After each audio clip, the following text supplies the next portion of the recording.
So here we go, the book of Nehemiah. We are in the next to the last book of the Hebrew Bible. How about that? That's close, almost there.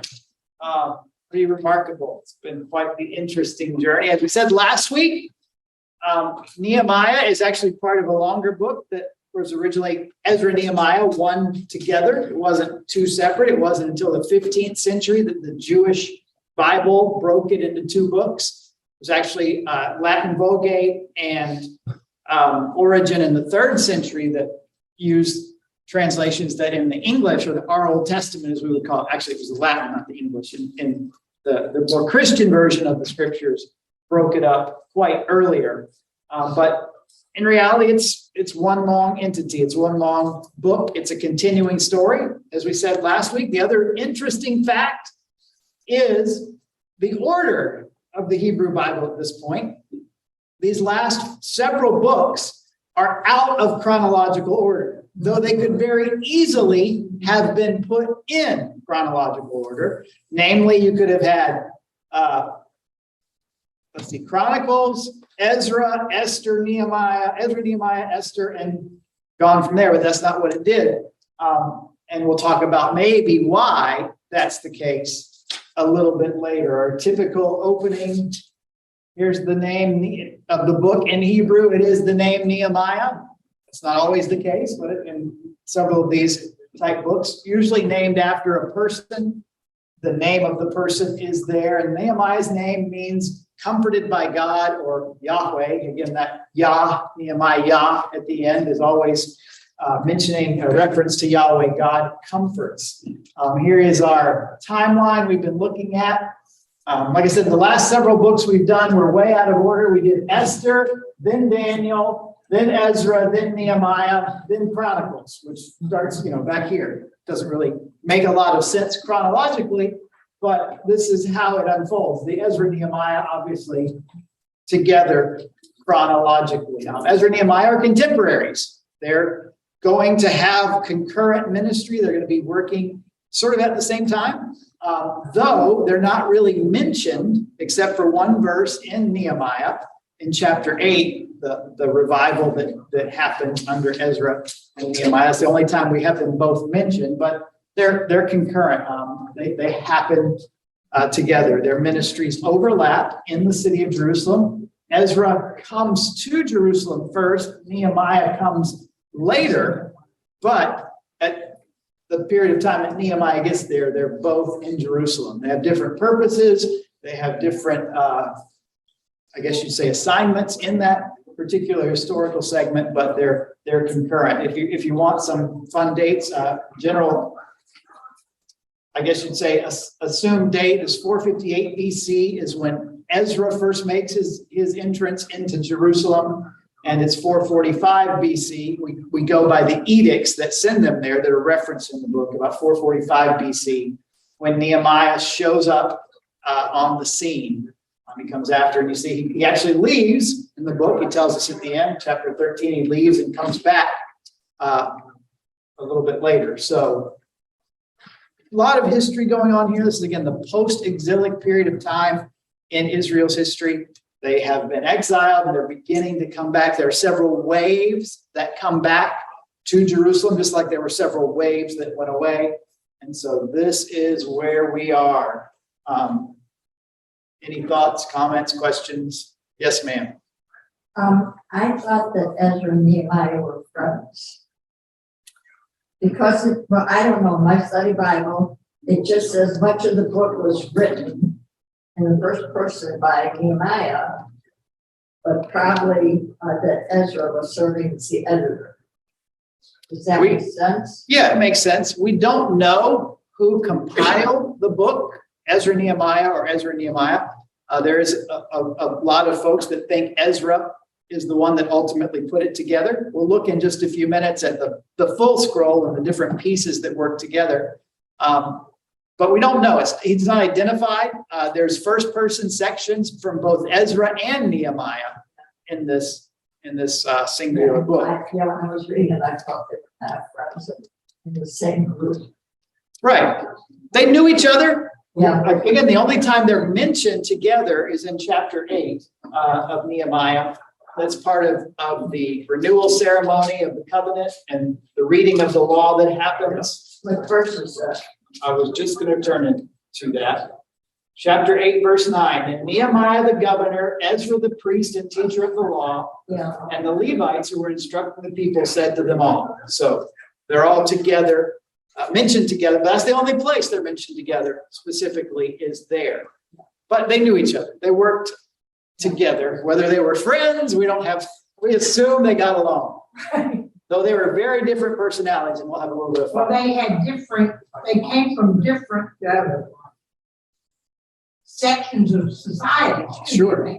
Because Nehemiah worked in the palace and served the king, and Ezra was more of the common people. Well, Ezra had access to, we believe, Yeah, he did, because he got the records, because part of what we have in what he records are excerpts out of official documents and the like. right. So he wasn't a peon, he wasn't like Ezekiel out with the exiles by the river.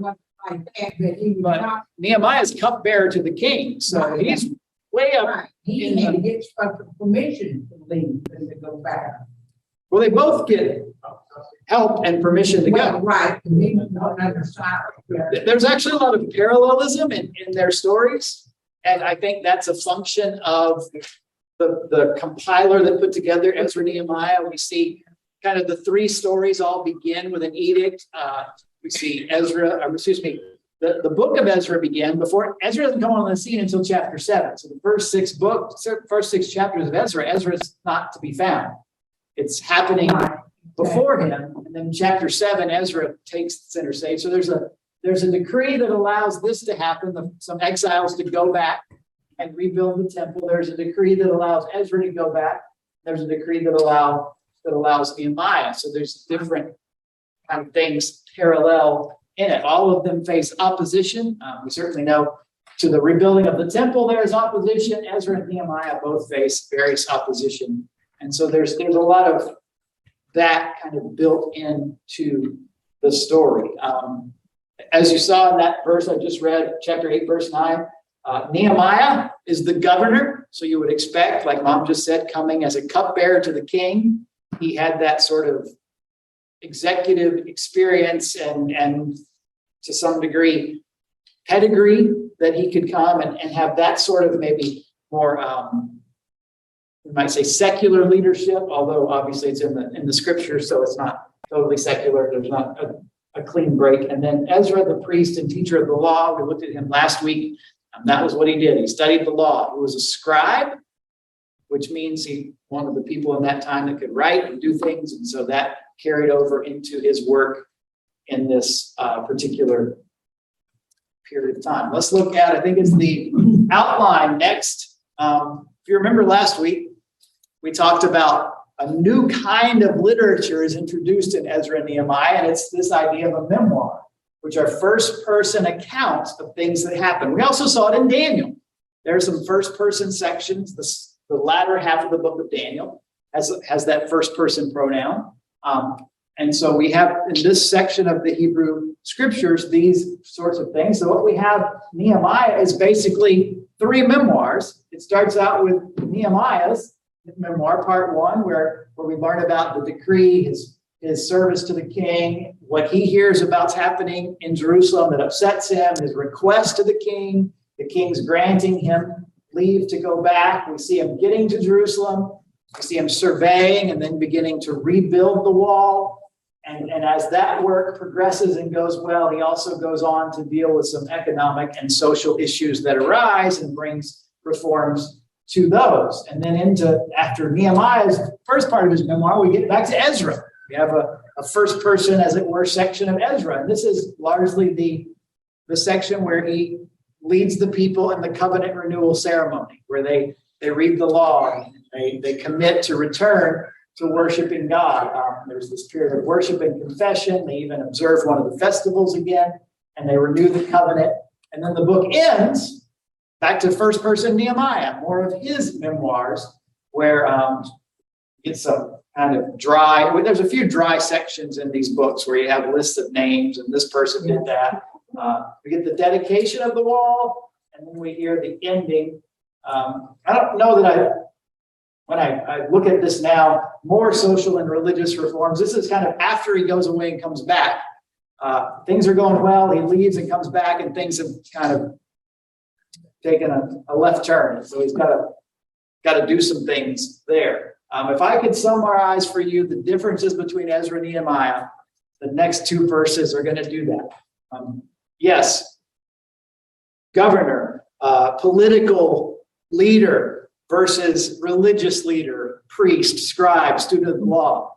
When the religious leader in Ezra hears of the problems that are happening, specifically the intermarriage between the Israelites and those who worship and serve other gods, and the problem that's going to recall, he, in chapter 9, verse 3, when he heard this, he tore his tunic and cloak and pulled hair from his head and beard and sat down appalled. In chapter 13, when Nehemiah comes back and finds out the same things are happening, he takes a different approach.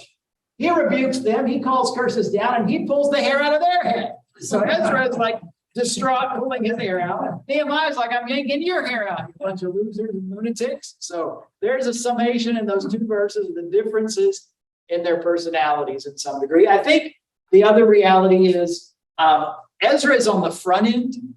He's seeing it as it's happening, and he has this prayer of confession in the chapter that follows this verse personally and corporately, and then begins to enact the reforms that would address the issue. By the time we get to Nehemiah 13, they should have already fixed all that. It's been a decade that this has been addressed. He's been there. They've rebuilt the wall. They've rebuilt the temple. They've had their covenant renewal. He's gone away for a while. He comes back and he's like, golly, Pete, more of it. So he doesn't have any patience. He's like, I'm just going to rip your hair out and then you get the message. So there you go. Here's an overview, actually, of all of Ezra and Nehemiah, just in broad strokes. Most of it's made up of these two memoirs. Ezra's divided and Nehemiah's divided. And the first part of the book doesn't have to do with either one of them. It happens before they come onto the scene. This is when the first exiles return to Jerusalem and they rebuild the temple. That's their idea. They're going to do it. It's an interesting thing. I didn't cover this last week, but when they rebuilt the temple, you would think this would be huge, right? They've rebuilt the temple. They're going to dedicate the temple. And we get a hint in this section that it doesn't quite work out. What happens when they dedicate the tabernacle, when they build it in the wilderness? It's a big deal. The glory of God comes down, and there's smoke and the cloud and the fire, and it's this incredible moment. What happens when Solomon builds the temple and they dedicate it? Same kind of thing. Celebrating. What happens when they build this temple? Nothing really. Like they remember. So you would think, and this would make sense, right? You've got a people who have this collective memory of the presence of God and these structures that represent his presence and blessing. And they've gone to all this trouble to rebuild it. And they're just sure it's going to go kaboom, not in a bad way, in a good way. And it's like a dud. So this is the third time they rebuilt the temple, correct? No, this would not be the third. Just this, they're rebuilding it for the first time. It was just Solomon built it. Right. That's what It was destroyed, and that's what they're doing now. Okay, but you're talking about two separate. Well, that was the tabernacle that was in the wilderness out of Exodus before they got to the land. Still ruling the tent. Right. So this is the temple itself in the city of Jerusalem. This is Solomon's temple. Right. First time. Right. So it's destroyed by the Babylonians, and 70 or so years later, they begin to come back and they rebuild it. But So they stopped writing and speaking in Sumerian and now in Hebrew. yes, Nehemiah is in Hebrew. Ezra had sections in Aramaic, which would have been Because mostly the Sumerian and Aramaic and Bible and Greek, and it's keeping all the languages separate. it's mostly Old Testament Hebrew, New Testament Greek, Okay. and Aramaic is the only one that shows up. Well, what I want to know is how the Greeks get so involved in the Middle East. They wrote the Bible. They're way You have Alexander the Great to take. Oh, that's right. He wandered over. That's right. He went some places. Why is not happening? Why is not something even spectacular stuff is not, why is not happening? Well, Why? that is a great question. And it's never directly addressed in the text, saying that they've done something wrong or that they're sinning. And so God didn't send his presence in the same way he had before. But it is, so we don't know. I can't say. I could speculate that what's happening, and this is based on the whole of the Ezra Nehemiah story, is that the people have returned in physical ways, Right. but not in their hearts. These, See, that's the, yeah, just speculate, yeah. and we see that kind of there's an Isaiah reference to, you obey me with your lips and your hearts are far from me, a little bit later in the book of Nehemiah in chapter 13, I believe. Kind of the end of his book, there's some pretty scathing things that happen that are said in that regard. So that would be my guess, but the text doesn't spell it out specifically, like they did this wrong and so God didn't show up in the same way he did. But it's in the back of their mind. That they noticed. In fact, it recounts in this that some of the elders of the people, when the temple is being rebuilt, when they see it, you can't tell the difference between those who are shouting with joy and those who are weeping because it's so pathetic compared to what they remember. It's like, wow. So even the people that remember the glory of Solomon's temple, even as it's being built, knew it wasn't the same. But it's been 70 years in between, right? Sure. I'm surprised people remember. Well, Yeah. Back then, I lived 30 years. Somebody was. And I may be misspeaking. They may not have been actually in Jerusalem and lived 70 years and came back, but it's mentioned specifically the elders when they see it. Let me see if I can find that early on. I think it's in chapter 2 or 3. It says, but many of the older priests, chapter 3, verse 12, and Levites and family heads who had seen the former temple, so they had been around, wept aloud when they saw the foundation of this one being laid. Not in joy. They're like, this is sad. And no one could distinguish the joy from the weeping. They had to lay a new foundation. The invaders wrecked the place. It was pretty well wrecked. Yeah. So yeah, that was the Babylonians that did that. Right. That takes Persians to the ones that let them go back. right, exactly. So now they're under the Persians. Cyrus is the one that issues the initial edict that starts Ezra. Artaxerxes is the one that issues the edict for Nehemiah to go back. So yeah, the Medo-Persian Empire has risen. That transition, if you remember, happens in Daniel. The writing on the wall is that transition. So It takes a lot of effort. yeah.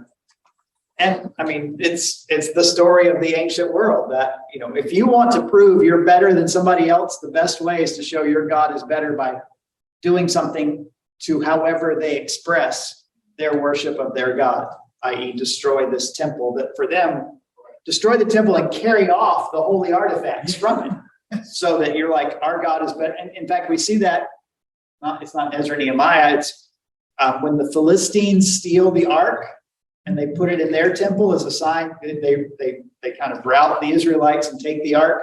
They come into the temple one morning and their God, Dagon, has fallen over. And they're like, oh no, pick him back up. And they come in again and he's fallen over and he's broke.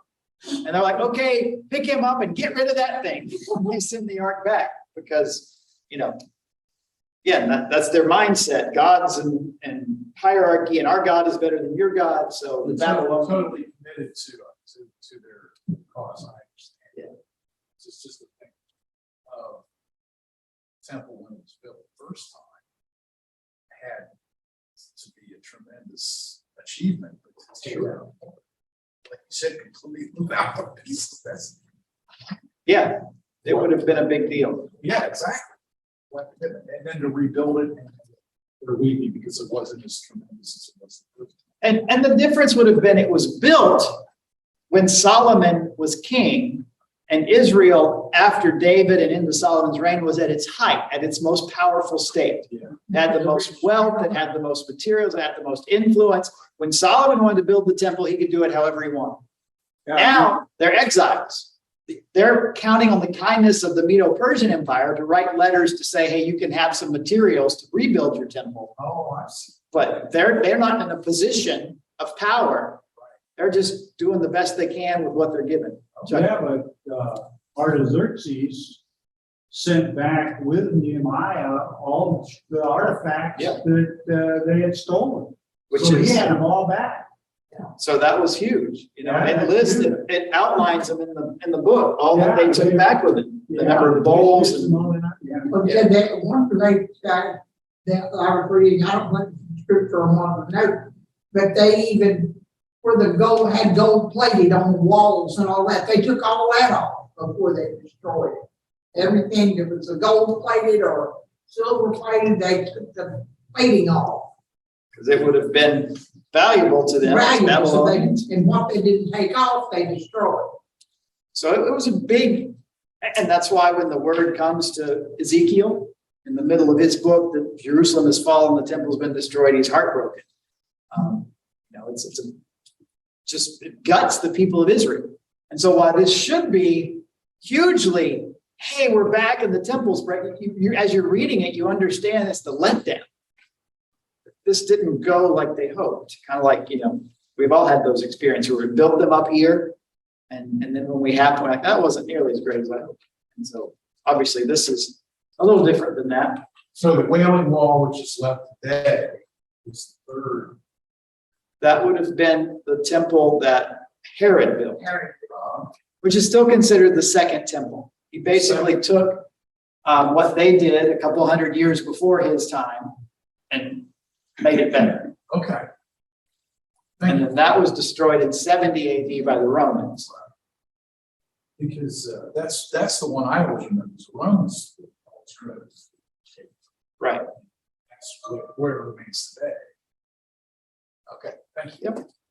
So let's talk about, I found this, I thought this was fun. Chapter, I think it's 3 of Nehemiah.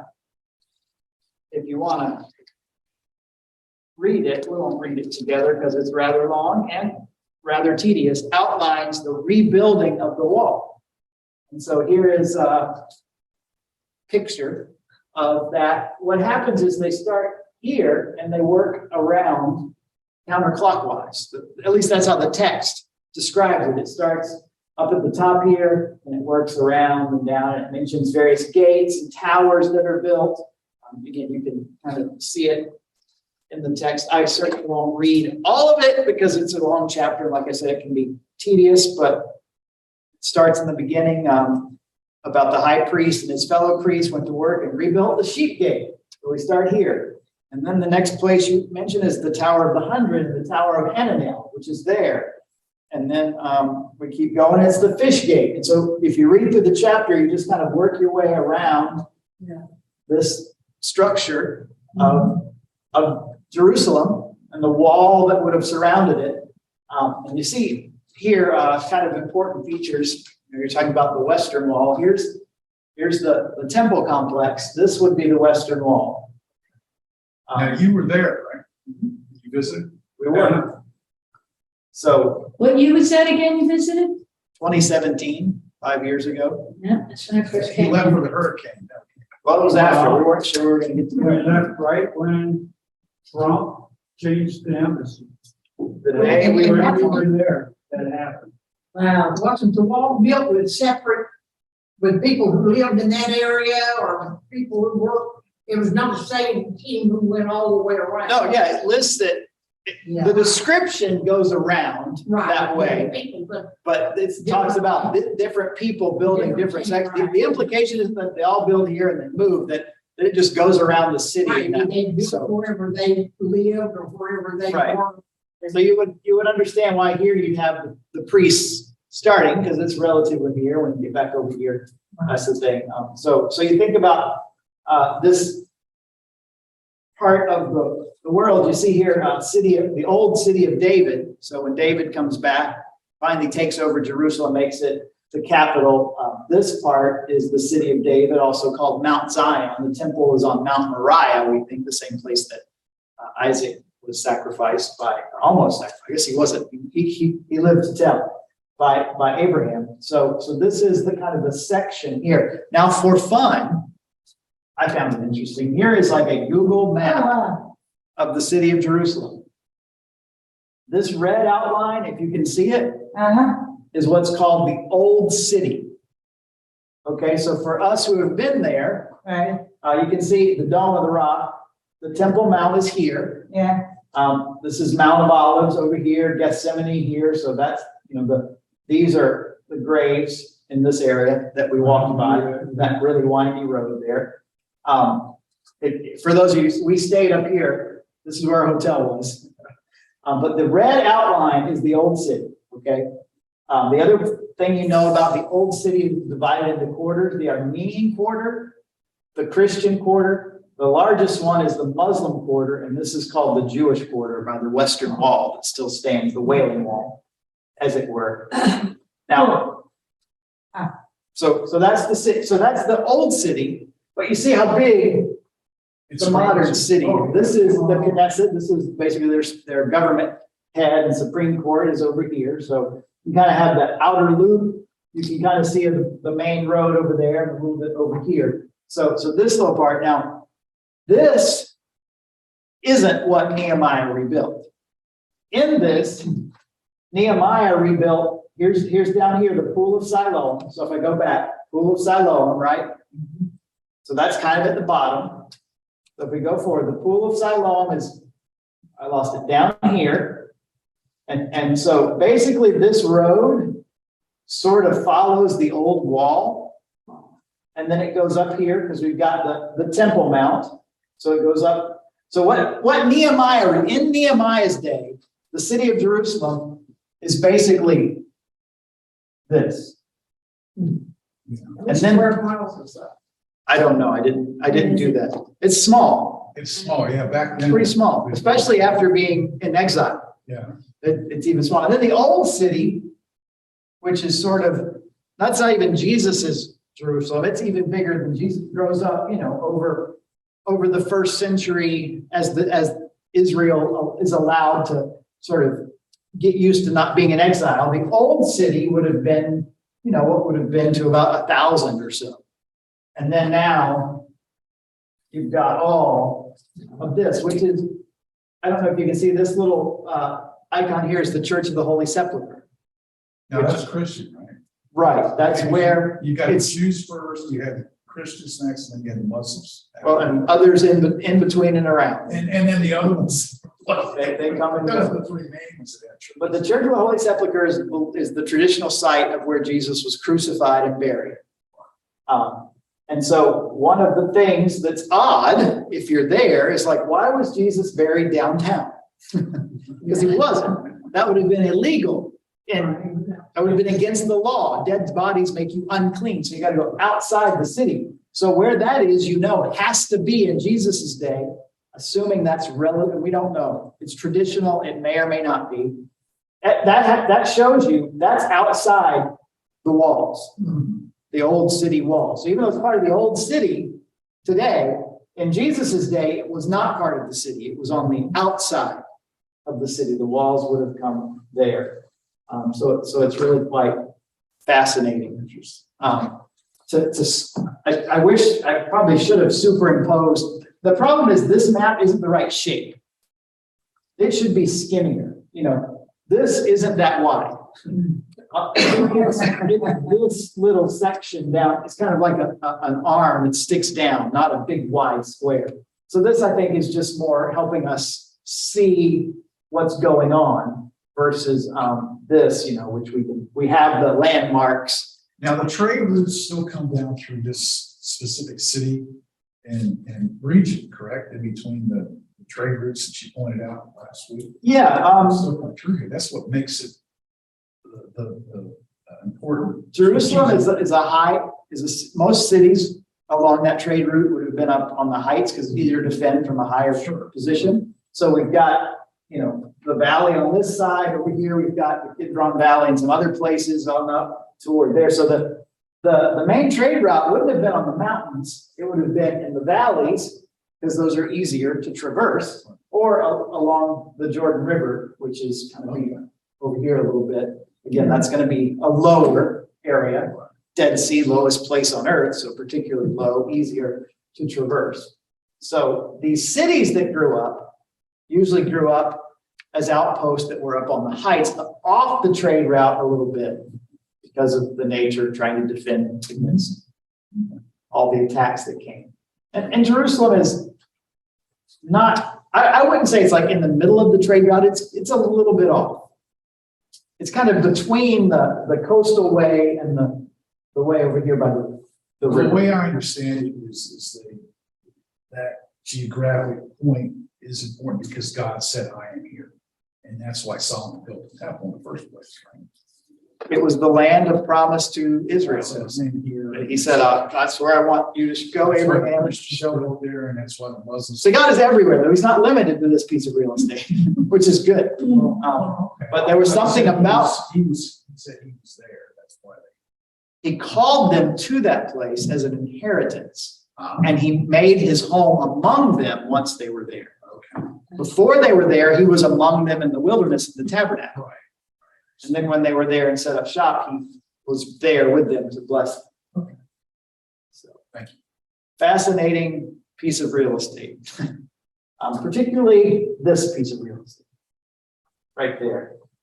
How many of you have been? I know just 3 or 4 of us. No. How many of you want to go? I would love to exactly. So I guess I have to make another trip. Been thinking about it. Would you go if we made another trip? It has to get, We would have. over got it. Yeah, I could. I would love. Yeah, You want to go? and that 12-hour flight is, It's horrible. yeah, it is. Well, I don't know if we want to go on LL. Yeah, probably not. That was That not was an experience. That was a good experience. culturally. It was fascinating. But it was hard to go to the bathroom. It was not a good travel experience. Because I want to discover more, because I know more this day. Yeah. So that's why, yeah. Yeah, and that's the Now, thing. you If you've said been you once, stood on the steps where they said Jesus Christ walked. yeah, Oh, the teaching steps and then the You steps got by the that- high priest's house, and all of that is in this area. The old city. You know, the old city is this whole area. It's all right there. And I think, Gretchen, I'm standing in the way every time I point to something, so you probably can't see any of it. And online, if you have your PowerPoint, this map is on there, so you can pull it up, or you can Google Earth it for what it's worth. Yeah, my sister has that. Yeah, the map, yeah. The last, yeah, This the, yeah. I'm so glad that you brought up, because when I was reading chapter 8, in there, several times mentioning Watergate. And it struck me very different way. Why we are Korean, I mean, America had a Watergate way back. Whole different thing. Yeah, so that ties to make you think. And so It's not to put a game in the Bible. so that's why I thought, and I keep reading 3 times, and I didn't understand Watergate. So I Googled it, and it tells me it's kind of a watchtower or something. I don't know whether I believe it or not, but anyhow, I brought it up to you two, maybe more explain why did they get Watergate, but I see that water, is there water? There's a spring here that David found. Uh-huh. There's a spring Yeah, spring. near it. So having water is important. Like when we went to Megiddo, the place of Armageddon, remember we went through that long tunnel that they used to get to the water that they had made a way. So in that day, water was vital. So, but at night you want to close the door. You don't want people to come in. So you put a gate there so you can access still the the water? So it's during the Why did day they close that? for safety, for security. Oh, okay. So you close the gate, but if you need water, the pool of Siloam, these were for bathing. So you wouldn't drink this water. You want to go outside to the spring. And actually there's a spring that feeds into the city. If you remember, I think David used it one time in battle to get in. Was it David that used it, or was it used against David to get into the city? Because they put it under, or was it Hezekiah? I don't know. There was a tunnel under the wall at one point so the water could get into the city. And that was used to breach the city, to invade it, because it was all locked up tight. So anyway, I'll have to remember. Before the, Watergate closed, and I just cannot get. And so let me make this point too. When we think there's a wall around the city, we think this is a wall, right? That's not the wall. The wall the wall would be tall, but there were residences in the wall. Right, It was wide enough for a chariot to run. yeah, I knew that. The towers, Yeah, they had roads. defense, right? So people lived in the wall. People, the top was a way for military thing, and these towers that are put around are for defense. So it's not just, build a wall. It was for fortification. It was how the cities kind of handled it. So building a wall, when it says they build the wall, and when it says they had a mind to work and they build it quickly, I didn't put the verse in there that says how long it took them to build the wall, but it's pretty quick. 52 days? I think it's a couple months. That's a lot of work. By the way, 52 days probably tells you that the wall was hardly, what it was. Yeah. It was functional, but barely so. And a lot of the story of Ezra and Nehemiah, that's sort of what you're left with at the end. It's functional, but it's not the same. We got back to the city and we rebuilt the temple, but it's not quite the same. And we got back to the city and we rebuilt the wall, but still not 100%. A lot of as you read it from the point of view of the Hebrew mindset, there's a lot of disappointment that shows up in there, which is why, back to where we started, the order of these books in the Hebrew canon, which is why some think when they put together the Hebrew canon, they put Chronicles last. Because if Chronicles ends the exact same way Ezra, Nehemiah begins, we looked at that last week. The words are almost word for word the same. The last few verses of Chronicles, the first few verses of Ezra. So if Ezra was last, Ezra Nehemiah was last, right? It would say that here's what we did, and it was a huge disappointment, and it didn't quite work out the way we hoped. So many think that they moved Ezra and Nehemiah before Chronicles so that the end of Chronicles would be that hopeful ending that says the decree of Cyrus, that says if you want to go back to build, you can build. And if you translate it literally, most translations in English smooth it out. The last bit of Chronicles, I'm giving away next week's lesson, is a sort of an incomplete sentence, and let them go up.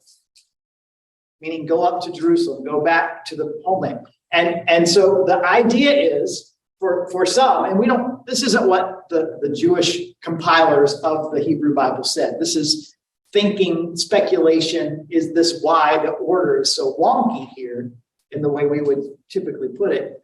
Is they didn't want to end on a disappointing note with Nehemiah pulling people's hair out for being such losers. They wanted to end on a hopeful note, saying there's something yet to come. There's something yet to hope for. And if you want to tie it back maybe to Daniel and his 70 weeks, that it's not really going to be done until the 70th week happens. That last eschatological hope that's going to be fulfilled. Because when we end, there's no king in Israel. We end Ezra and Nehemiah. There's no king. And no king in the line of David. None of that stuff, which is the backbone of their hope, hasn't come. The temple was rebuilt, but the presence of God didn't show up in a tangible, awesome way. The covenant was renewed, but a few years later, they're right back to doing everything. In fact, you can look at chapter 13 of Nehemiah as almost the undoing of the whole of the book of Ezra and Nehemiah. Because the first step is the first Israelites return in early Ezra, and they rebuild the temple. And if you go to Nehemiah 13, he's been away, he comes back, and what does he find? The temple's not being used right.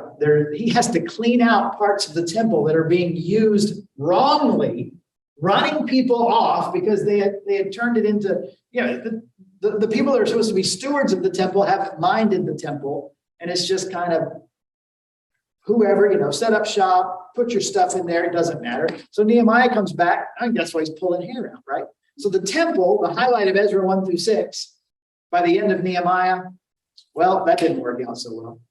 And then Ezra, his religious reforms, which are in the middle of Nehemiah's book, the revival and the covenant renewal ceremony, when Nehemiah comes back, they're doing everything against the law. They're breaking the Sabbath. They're doing all of these things that they said they wouldn't do anymore.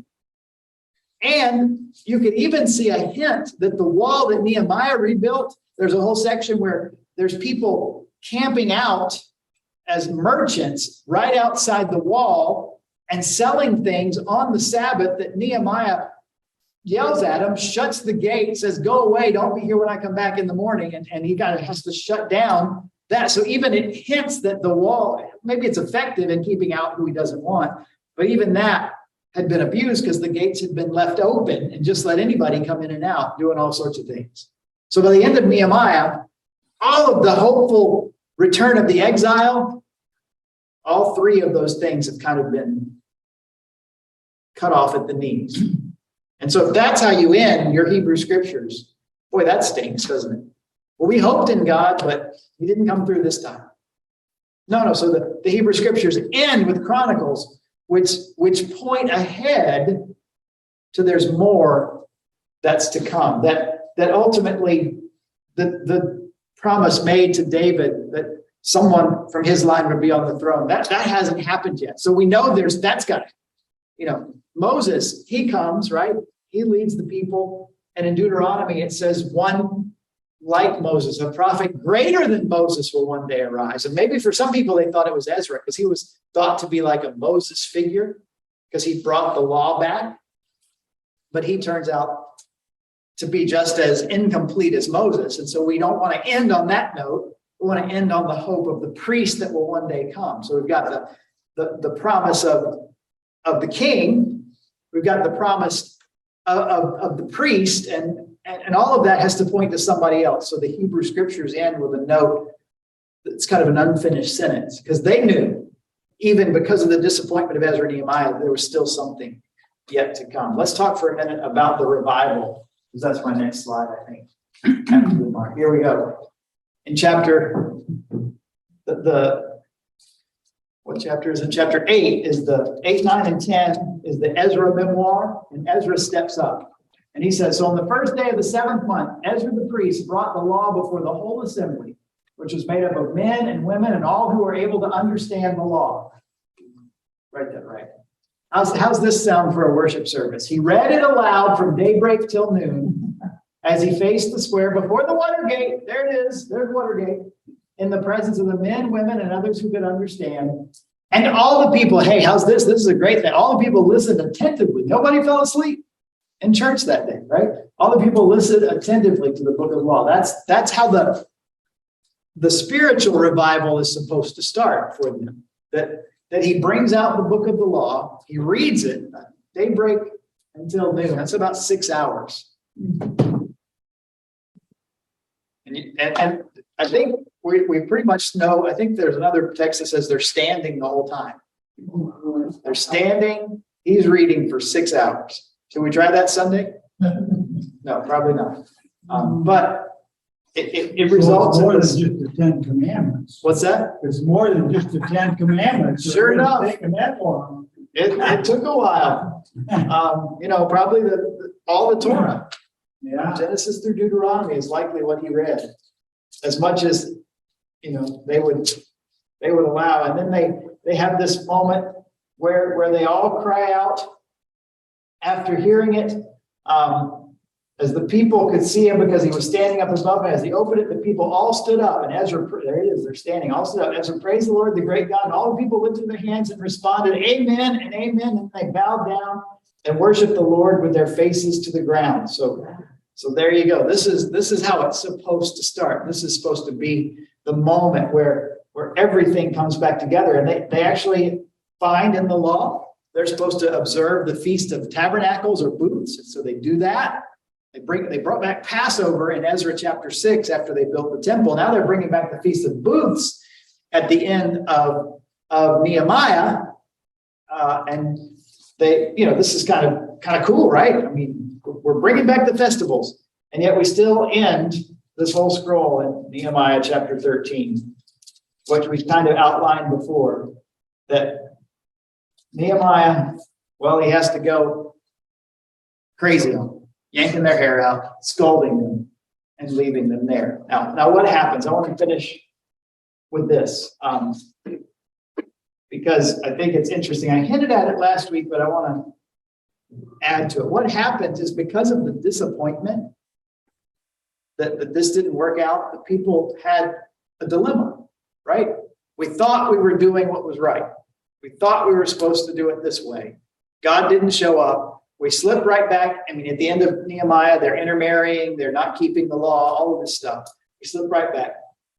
What should we do to make sure we do better? And so that's what comes out of this is in the people's mind, the best way to keep Torah is more law, more rules. That's what's missing. We don't have enough rules. And so out of this, as I mentioned last week, comes a whole class of people we know in the New Testament as the Pharisees. That's where they come from. Their Pharisees are not Old Testament people. In fact, we often hear them called the Scribes and the Pharisees. The Scribes in the Old Testament are court workers. They work in the royal court keeping records because they're able to write, and writing utensils and materials are few and far between. So, but in the intertestamental period, the Pharisees rise up and the Scribes rise up, and the Scribes move out of the court because there is no royal court. It's all the temple now. It's all the religious court, as it were, and they become the legalists of the Pharisees, and they come up with what Jesus calls the traditions of the elders. Matthew chapter 15, verse 3. Jesus replied, "Why do you break the command of God for the sake of your tradition?" It's a fascinating thing. What is this? The tradition of the elders, or the tradition that Jesus speaks of here. Mark 7 is the other place. There's that whole chapter talks about this. They ask them why they don't wash their hands. This was before COVID. Why they don't wash their hands before they eat, right? And there's this whole diatribe against them. And Jesus comes out and says, look, you break the command of God for the sake of your tradition. And he even gives an example. He says, you're supposed to, what does the law say? Honor your father and mother, right? You're supposed to do that. There are places in the law that says, if you don't take care of your father and mother, you're out. You're gone. You're cut off. But you say, if you just call something dedicated to God, you don't have to share it with your parent. So if your parent has a need, you just dedicate your wealth to God, and then you can't, I'm sorry, I dedicated this to God. I wish I could help Mom, wish I could help Pa, but this is dedicated to God. And that's the tradition. You don't find that in the Old Testament. You don't find it in law. This is a tradition that and they began to use it. And here's the other part of the tradition is, I dedicated it to God, and one day parents die, and suddenly here's another tradition that lets me undedicate it because I want to go buy something. Convenient, right? And when you're making the rules, have you ever played a game with somebody that made up the rules as they went? Don't they always win? You can't win. You can't beat somebody that way if they're just changing the rules as they go. And that's what this class of people that grew up out of partly the disappointment over the return from exile that came. Even though the Hebrew Bible ends on that hopeful note, looking, and Jesus is that one prophet greater than Moses, that fulfillment of the very presence of God coming from the Mount of Olives into the temple. We think that happens on his triumphal entry. In Ezekiel, the presence of God leaves, in Matthew 21, the presence of God comes back in Jesus, and he returns and fulfills all that was hoping for and begins to wrap up the plan of God. and presents himself as Messiah who will fulfill all of those promises of the Old Testament in eternity. But along the way, this is who he keeps butting heads with. And it's a function, most believe that have studied Jewish history, of what happens at the end of Ezra Nehemiah, or throughout that process of Ezra Nehemiah, that the mechanisms of the law didn't bring the desired results. That doing the externals didn't bring about the blessing they hoped. And so they figured maybe if we just do them harder, that'll help. And that didn't help. And so throughout the scriptures, the New Testament, the story, the Gospels, according to the four writers, Jesus is butting heads over and over again with the scribes, the Pharisees, and the teachers of the law. Because they are trying to fix something with their own tradition. And it doesn't work out. And I think we see the seeds of that in the Ezra Nehemiah. I like that. I think that makes the most sense, and many scholars point to that particular, those developments as feeding into that. All right, well, that's the end of Nehemiah. We have one more book left, the book of Chronicles. We'll do that next week. So let me pray, and then we'll wrap up for tonight. Father in heaven, we thank you for your love for us. We thank you for the fact that you have inspired and preserved for us your word, the scriptures. We thank you for this, what we call the Old Testament, this account of your activity in history through your people Israel. And for those who preserved these records, chronicled these things, and for leaders like Ezra and Nehemiah, we are grateful for their desire to serve you in a way that would point people towards you. But we recognize ultimately, as they came to find out that keeping the law, well, it's impossible. You just can't do it. And in the law, as good as it is, as holy as it is, it seems like it's only frustration and very little hope. So we are grateful that we can look at it through the perspective of the life and death and resurrection of Jesus and know that he came to fulfill the law so that we don't have to, that he could credit to our account his righteousness, who perfectly fulfilled the law, who lived without sin so that he could be the perfect sacrifice. Lord, we are grateful for that reality, so that the details and the burden that is the law no longer is the way we get to you, but you have made a new way. And we are grateful for that. Lord, thank you for these folks who are here tonight. Thank you for Pat and Tillman, who are usually here, and pray specifically for Madison as she has a cut on her eye. I pray that she'll get to see the doctor quickly tonight, and she and Rachel can be back home in a timely manner, and there'll be no major complications, that it'll be just something that's a cut, a laceration that can be stitched up, and that'll be that. Lord, protect her, protect them, particularly as they drive home later.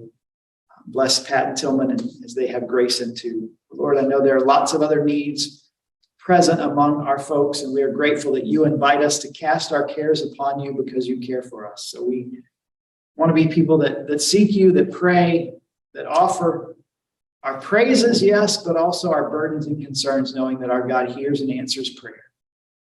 And so we ask all this. We praise you for all these things tonight. In Jesus' name, amen.